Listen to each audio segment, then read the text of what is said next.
Hello again everybody and welcome back to another character concept Let's Play episode featuring Araelas, the Druid Archer. So here we are just outside of Whiterun, but before we move on, let's go ahead and do a little recap of what happened last episode. Okay. They're already giving us work to do here. It's like a deer or something up there. We'll let them be. We got work to do. So last episode was the kickoff for Chapter 3.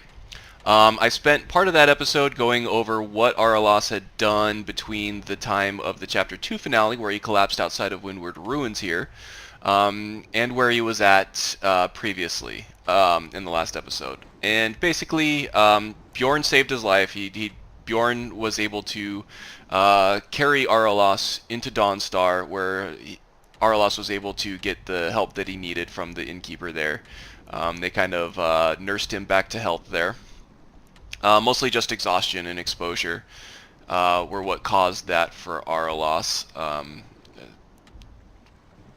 along with some other emotional and mental things that he was dealing with. During his recovery, he took on some bounties between Dawnstar and Morthal, mostly just giant killing bounties, and he earned quite the reputation for himself over there as a bounty hunter. And then Araelas was feeling better. He started feeling like he was done suffering after his heartbreak with the Spriggan down in the Rift. So he crafted up some new armor to keep himself warm, and he decided to do something to kind of redeem himself from the sort of atrocities that he committed, at least in his mind, at the abandoned shack and with Grelod in the Rift. So he decided to help out Erendur, who was a priest of Mara, with the nightmare problem that had been plaguing Dawnstar. Apparently a lot of the residents there have been having recurring nightmares every single night. Nobody could sleep. It was pretty terrible. It turns out Erendur was a previous priest of Vermina. And it was the Skull of Corruption, Vermina's Daedric artifact, that was growing so hungry that it was reaching out to eat dreams on its own, and that was manifesting itself as nightmares to the residents of Dawnstar. So we were able to resist Vermina's pleas to kill Erendur long enough for Erendur to actually destroy the Skull of Corruption. So Erendur had become a follower candidate for us, and I don't think this is the last that we've seen of Erendur. Araelas and Erendur kind of are of a similar background, where they've done things that they aren't proud of, and they are seeking redemption. So there was all of that, and then Araelas decides it's time to move down to Whiterun here, see if he can find Aela, who Froki pointed him at, saying that she had fallen in with a group of some sort of like-minded individuals as us. Also, there is a guardian mud crab down over here in this hold. But before we just go straight to defeat the mud crab, we're going to explore this Aela thing, and just see what kind of work we can get out of Whiterun that will kind of just help line our pockets a little more, make us feel useful, and just kind of get the most of this hold. And with us as always is Bjorn, of course. So the weather's nice. Let's actually take off this hood. I think I need to set the hotkey for that, or at least the favorite on there. There we go. There's Araelas' mildly insane mug.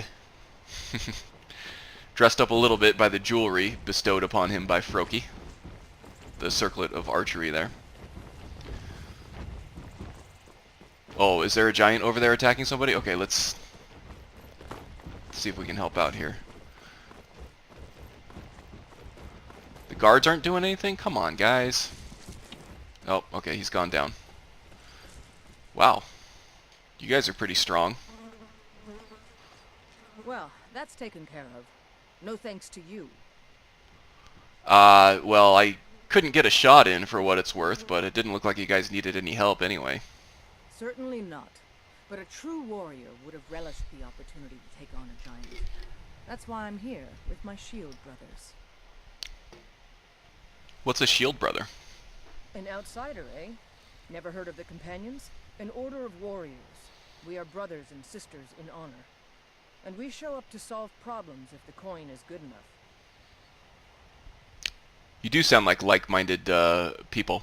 Alright, so at this point, Aela sees the circlet on Araelas' head and recognizes it as Froki's.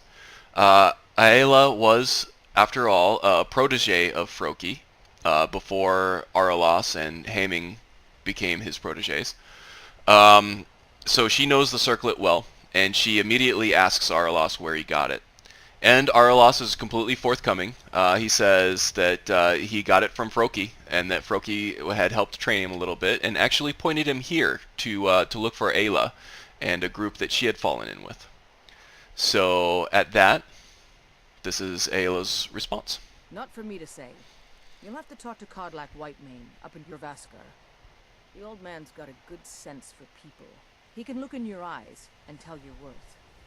If you go to him, good luck. Thank you, Aela. Okay, so we might go see Kodlak. I think we have other things on our agenda first, though. First of all, we just got to get into the city. I think we might have some things that we want to sell off. And also, we just unlocked the Trick Arrow perk with from the Ordinator archery tree. And I'm really looking forward to getting into that. I've not had a whole lot of experience with it, so this is kind of an adventure for me as well. I'm looking forward to getting to a forge and seeing just what it takes to create some of these trick arrows. Okay, so we have more walls here, but the air here is less stifling than it was in Windhelm. There's more plant life. The air is more free somehow. The walls are a little more spaced out than in Windhelm.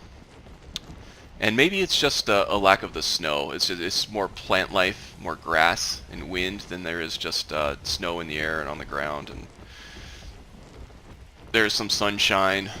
It's not all blotted out by overcast clouds like in Windhelm. So he's not feeling as claustrophobic here as he was, so I don't think he's going to go on any murder sprees while he's here. Look, you already have been told you're not allowed here. What's going on here? Go back the way you came. We're causing no trouble. All we ask is to look for her. I don't care what you're doing. After what happened, you're lucky I don't toss you in jail. Now get lost. We will be back. This is not over. You there. We're looking for someone in Whiterun. We will pay good money for information. Well, I am quite the tracker, but who are you looking for? A woman. A foreigner in these lands. Redguard, like us. She is likely not using her true name. We will pay for any information regarding her location. We are not welcome here in Whiterun. So we will be in Rorikstead if you learn anything. Okay, but I need to know why you're looking for this person before I agree to anything. It's none of your concern. All you need to know is that we're paying for information. If that doesn't interest you, feel free to walk away. Okay, I've played that game before and it put me on a very bad path, so I'm done with that. If you locate her, find us in Rorikstead. Fat chance, buddy. Okay, let's see what we can sell off over here, and then we'll check the forge and see if Got some good pieces out here if you're looking. we can create any trick More arrows. inside. Blades, helmets, pretty much anything to suit your needs. Okay, the bone bow masterwork. I was able to actually craft that. There were some rare ingredients that I was missing that I was able to come up with through Hunterborn. This is sort of the top level Scrimshaw weapon for a bow anyway that you can create through Hunterborn. The damage is nice, but the draw speed, I mean, the Valenwood Warbow that we're using is only 3 points damage lower, but the draw speed on this is still way slower than the Valenwood one is. So we'll go ahead and sell that off. We're not ever going to use it. Same with the glass bow. The enchantment on this is really nice, but just takes too long to pull. And if we can get these trick arrows working, the enchantment is going to be not as useful anyway.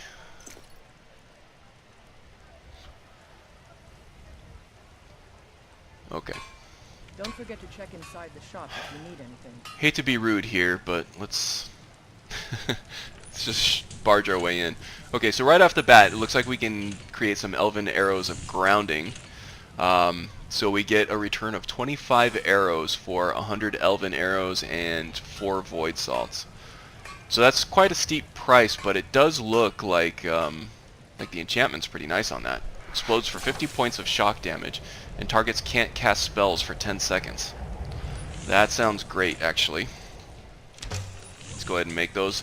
So we do need to continue collecting void salts for that, and I think I'll stop selling off the elven arrows now. In fact, I might even craft more so that I have them to create these grounding arrows again. What else do we have here? We have the frost salts for this, but we need ancient Nord arrows, so we need to not sell those off and make sure we're collecting those whenever we go into the ancient Nord ruins around here. Dwarven arrows of immolation. We got a lot of fire salts that we can use for these, but we need a lot of dwarven arrows. This might even be worth taking that dwarven smithing perk alongside the elven one that we already had, because this would be good. Burns enemies 10 points per second for 30 seconds. Explodes for 50 points of fire damage. That's really good. Human Hearts. Ebony Arrows. Deals 100 magic damage in an area, disintegrating targets with 350 or less. That's extremely powerful. We haven't gotten to where we are collecting ebony arrows yet, but we will definitely keep our eye out for them, and I may even consider crafting them for these. The Human Heart thing might be a little rough, because there's not really... I don't think Human Hearts are sold by your run-of-the-mill alchemy vendors. But I might consider just going ahead and consoling in Human Hearts when I kill human enemies. Araelas is...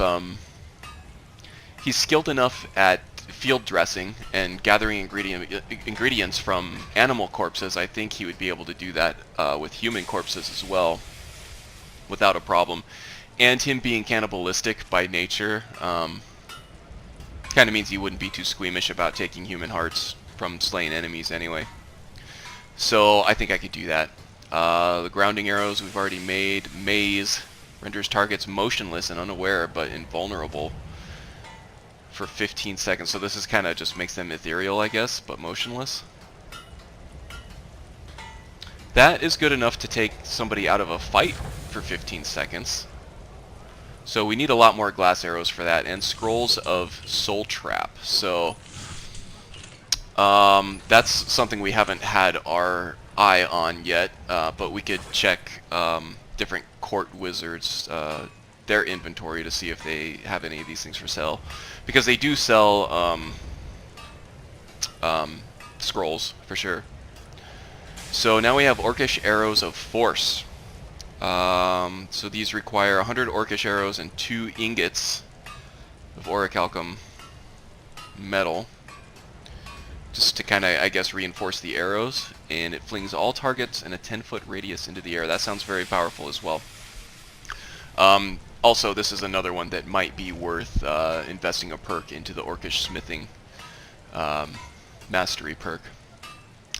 Okay, so we're going to keep our eye out for Scrolls of Soul Trap, Void Salts for sure, Human Hearts, and just all the different kind of arrows that we need. Ancient Nord arrows, Dwarven arrows, Ebony arrows, Elven arrows we can craft, so that's not really a big deal, and glass arrows and Orcish arrows for sure.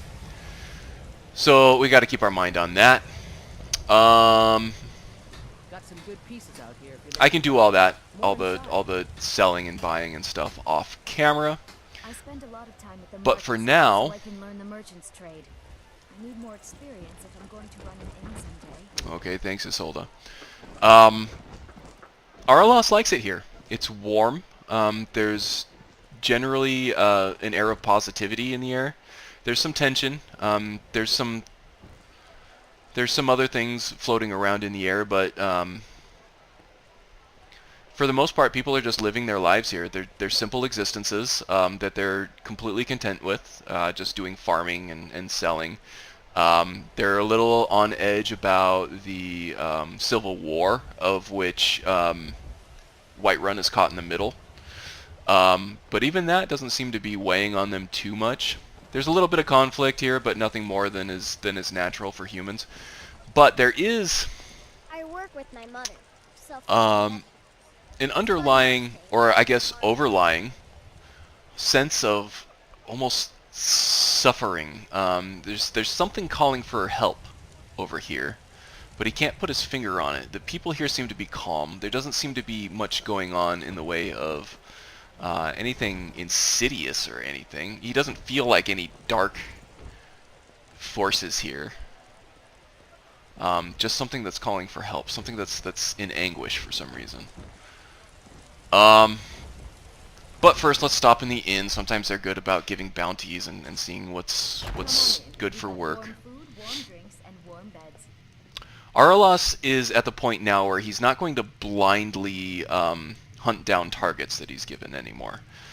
He feels like that was a bad thing to do. That kind of just that really caused his dark side to grow a little too much. He was doing things that he's not proud of because of it. So he's going to be a little more judicious now about the targets and tasks that people give him. That being said, bounties are usually fair game because it's either... I'm good, thank you. It's either an animal or a giant that needs to be taken care of that's threatening a city, or it's bandits, and Araelas has no qualms destroying bandit camps because they are usually beyond redemption. They're just the scum of the earth. So we'll see if we can find a bounty for bandits or something. How about chopping up some wood for the fires? No thanks. Enjoy this work well enough, but I'm ready to retire. I've been thinking of selling the inn to Isolda. Anyway, what do you need? I don't want to chop wood, but do you have anything a little more lucrative as far as work? Here, take a look at this. Some of the Jarl's men came by and left this bounty letter. Bandits at Halted Steam Camp. Great. So what's the word about town? I assume you saw the Gilder Green? Big No. tree all burnt up in the middle of the Wind District? It's part of the Temple of Kinnareth. People want Danica to do something about it, but I don't know what they expect. This is an ode Okay, all of a sudden that jives Need with what anything else? Araelas has Let me been know. feeling as far as some anguish. today. He's feeling it's not a human energy. It's a natural energy, though. Sort of similar to what he felt in Autumn Shade, except a little more pure. Nothing of our struggles, our suffering. Nothing. And what of my son? What of Thorold? Is he nothing? So Okay, don't seems talk like a to me about suffering. domestic dispute. We don't want to get involved in that. And now he's gone. Such is the way of war. The sooner you accept his loss, the better.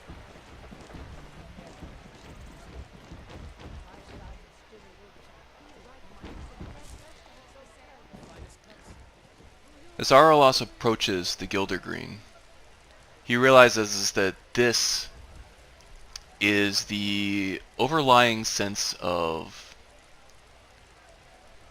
anguish and this cry for help that he's been feeling. This gigantic, beautiful tree has been suffering for a very long time and seems to have been largely neglected by those that would take care of it. So Araelas is reminded at this point of the Spriggan at Autumnshade Clearing, but it's different. This tree, the energy that he feels from this tree is a little less sophisticated. It's a little more basic, but that also means that it's a little more natural and a little more pure. He doesn't feel any sort of capacity for malevolence or betrayal from this tree. The energy that this tree exudes is just pure love and warmth and innocence. It would never do anything to hurt anybody. Even reject somebody's feelings. So Araelas makes it his personal mission now to see what he can do to save this glorious ancient piece of life from a time that nobody alive now could even comprehend. Okay, so Hulda, the innkeeper, mentioned Danica, a priestess of Kinnereth. So here's the temple here. But before we go in there, let's just take a quick look around to see if maybe she's not milling around the marketplace or around the tree itself here. Okay, there's somebody dressed in monk's clothing over here. That very well could be her. Hello, child of Kinnereth. Are you Danica, the priestess of Kine, or Kinnereth? Lately it seems I am more nurse than priestess, tending to those who have suffered, both in mind and body, from this terrible war. Oh, yeah, that's affecting a lot of people's lives in a lot of different ways. So, you are the priestess of Kinnereth, then? Indeed. The temple here in the city is my charge. The goddess's divine blessings have no doubt helped make Whiterun a thriving and prosperous city. After all, it is she who brings rain to our crops and fair weather on the harvest days. Nice. I may have to stop by the temple at some point in my visit here. So listen, I heard something happened to the tree at the temple. The Gilder Green, yes. It's a bit of an eyesore at the moment. More of a problem for the pilgrims than for me, but not many of them around anymore. Okay. So what can you tell me about the tree? To the east of here is a hidden grove where the Eldergleam resides. It's the oldest living thing in Skyrim, maybe all of Tamriel. Our tree here in the city was grown from a cutting of that tree. You can still feel the glory of the mother tree through it. Even its name is an echo. Do you know of any way that we could revive the tree? I've thought about that. Trees like this never really die, they only slumber. I think if we had some of the sap from the parent tree, we could wake up its child. But even if you could get to the Eldergleam, you couldn't tap it. Not with any normal metal. So, what would work to get into the tree? Eldergleam is older than metal, from a time before men or elves. To even affect it, you have to tap into the old magic. You'll have to deal with the hag ravens. I've heard about the weapon they've made for sacrificing Spriggans. It's called Nettlebane. The hags terrify me, or I would have gone after it myself. Oh, the hags, yeah. Sounds like this is a dark implement that we would need to keep from the hags anyway. We don't need them mangling Spriggans more than they already have. So I'll tell you what, I'll get this Nettlebane for you. Your spirit is strong. Kinnereth's winds will guide your path.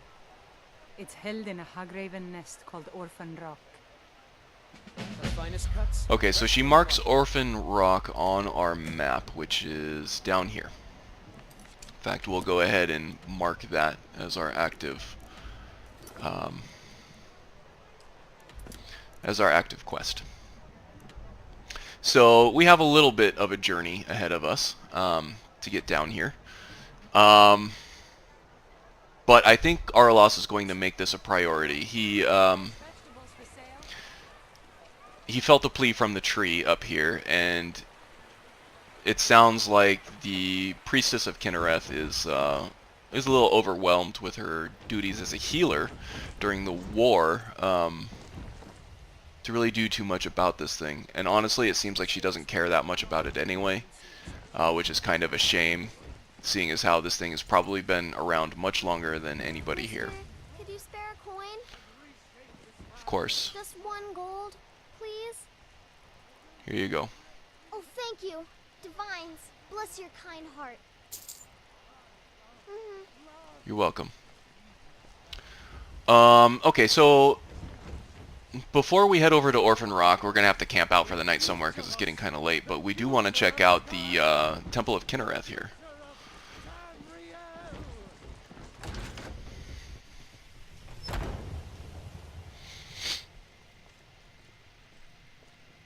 Okay, so he is feeling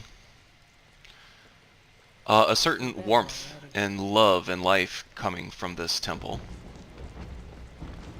He likes the warmth from the windows and the sun and the plants here. There is definitely suffering, as you can hear. But this is sort of like the energy that he feels coming from the tree, except the tree is pleading for help. He doesn't feel that here, other than coming from the much smaller energy signatures of the people here. In fact, I think we'll try to help out a little bit here. The fever. We're better for closing battle wounds than we are healing sicknesses, but maybe that will help give them some relief. Wait a minute, who is this over here? So sick. Can hardly stand it. Pain is so great. Is that Ilya? What do you need? Hello. Need something? So, we talked to Ilya here, and she says that since the events at Darklight Tower, she's felt that she had contributed to darkness for so long that she was trying to look for ways of achieving redemption of some kind. So she made her way to Whiterun, to warmer climates, just looking for things that she could do to help sort of repair some of the damage that she had done during her days with the hags and the hag ravens. So I think this continues on with our theme of redemption a little bit. Araelas is sort of wanting to be redeemed for his previous darknesses. Not that he needs to be forgiven, or thinks that he could be forgiven for some of the things that he's done. He might have slain innocent people in the abandoned shack, and whether or not Grelod had it coming, or whether or not she deserved it, Araelas still very much murdered her in cold blood. So he's got a lot of making up to do. And I think this is what the Spriggan at Autumnshade was referring to when she said that the darkness had grown too much inside of Araelas. And Araelas actually isn't even thinking about that right now. He's just completely kind of consumed with guilt at this point, and he wants to make it right. Ilya is feeling much the same way, and so was Arendor in Dawnstar. So now there are 3 people here that are kind of united in feeling that they've done some great wrong that they need to make up for.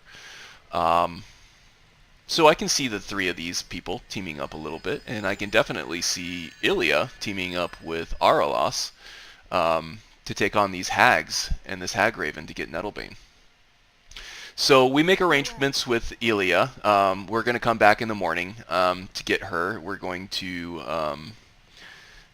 take a blessing of Kine while we're here tomorrow morning, and then bright and early we are going to head out to Orphan Rock and take on those filthy hags and hag ravens. But first, I have some shopping to do. I'm not going to do that on camera, but I'll come back. I'll cut the film to probably right about where we are getting ready to take on the hags. Okay, and here we are. We made it just outside of Orphan Rock. And on the way, actually, we passed Riverwood and the Guardian Stones. Araelas really enjoyed just passing through Riverwood. He got a really good feeling from it. There were trees everywhere. The weather wasn't too cold. There was no, like, undertones of darkness or anything malevolent going on there. It was just a peaceful place. So I think on our way back, Araelas is probably going to stop here and just see what this town is all about, see if anybody needs any help with anything. Spend a little bit of time there. But before we do that, we do have a job to do getting this dark artifact from the Hag Ravens here at Orphan Rock. So before we move on, let's just make sure we're equipped to deal with this here. So hags and hag ravens, so we have witches and the hag ravens themselves. The witches usually tend to zap us with electricity or with lightning magic. So waning shock would help with that, but then the hag ravens themselves shoot fire, so the flame suppression would be good for that. Let's just account for everything with the resist magic there. Let's see. The rejuvenation actually increases our stamina regeneration. So I think that's pretty good there. But since we're dealing with magic users, I think now is actually a good time to test out these elven arrows of grounding. So we're going to go ahead and equip those. Ooh, that's a nice little effect, huh? Cool. So let's go ahead and quick save here and see what we have. I'm going to stay low because we don't want to be ambushed by magic users. They tend to be a little bit harder to evade with their spells than do archers. So.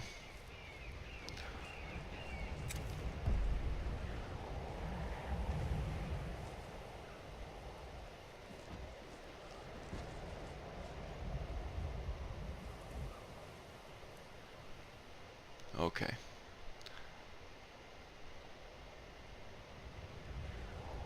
Got a couple of bogeys over here. Oh, and there's one over there too. Interesting. Okay. So there's one right there.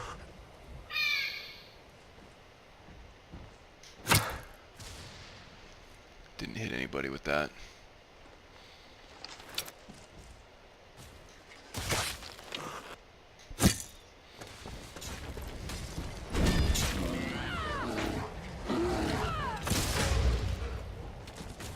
Ooh, that's strong, isn't it? Okay.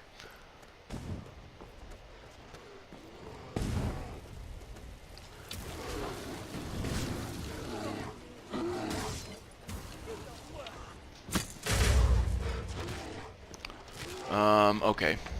And this does tend to happen.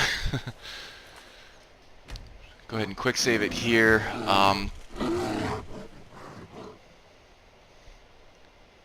Bjorn tends to attack followers, especially when they use the slow magic like that, so we're going to go ahead and disable him, and then enabling him seems to clear his aggression there.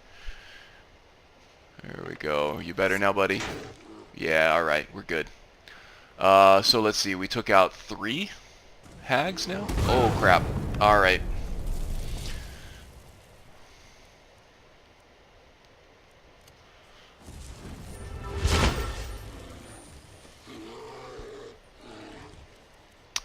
Let's see here.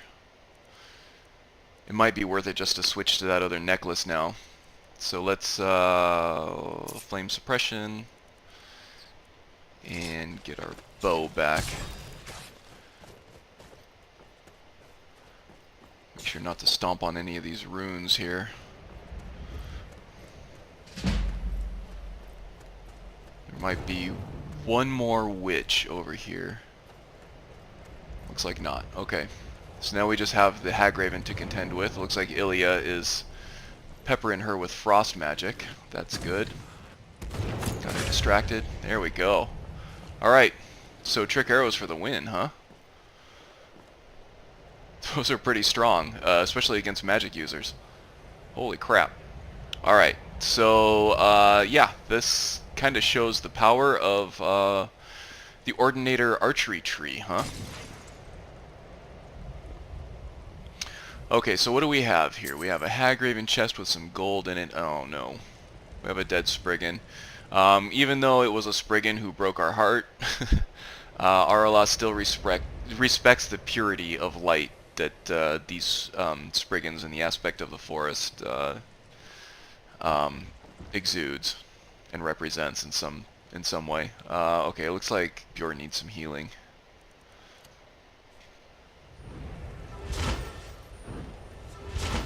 And then we'll do Aela here just for good measure here too. Still here. Here we go. So yeah, Araelas has no ill will towards Spriggans whatsoever, and I don't think Spriggans even have ill will toward him. Like I said, he does appreciate their capacity for purity of light and love. It's definitely beyond his own, and that is what caused the rift between them in the rift, so to speak. But yeah, let's see if we can go ahead and find that Nettlebane jobber.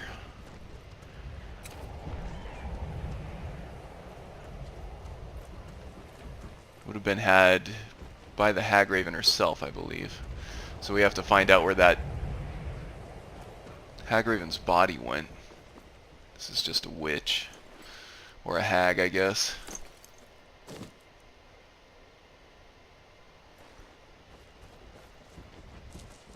Still trying to stay wary of... Yeah, there's another frost rune there. Especially around Orphan Rock itself, it seems like they've booby-trapped the area with a bunch of runes and other traps. Here's the Hagraven. Ah, it actually looks like we can get our grounding arrows back. It doesn't look like it gets spent when they're fired. Here we go. Here's Nettlebane.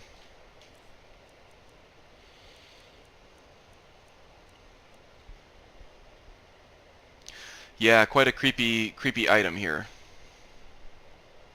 He can definitely feel the dark energy emanating from it. It doesn't feel malicious on its own, but there is definitely a twisted energy to it.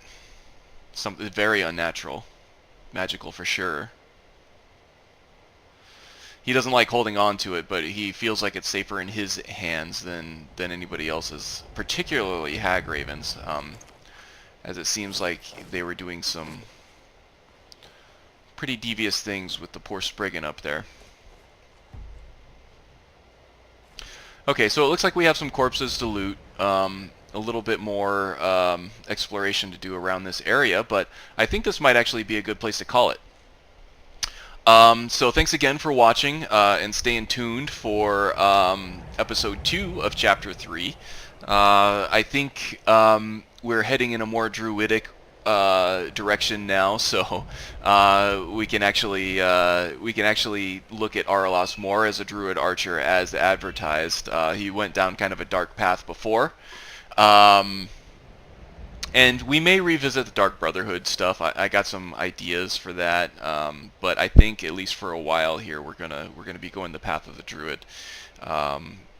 Lots of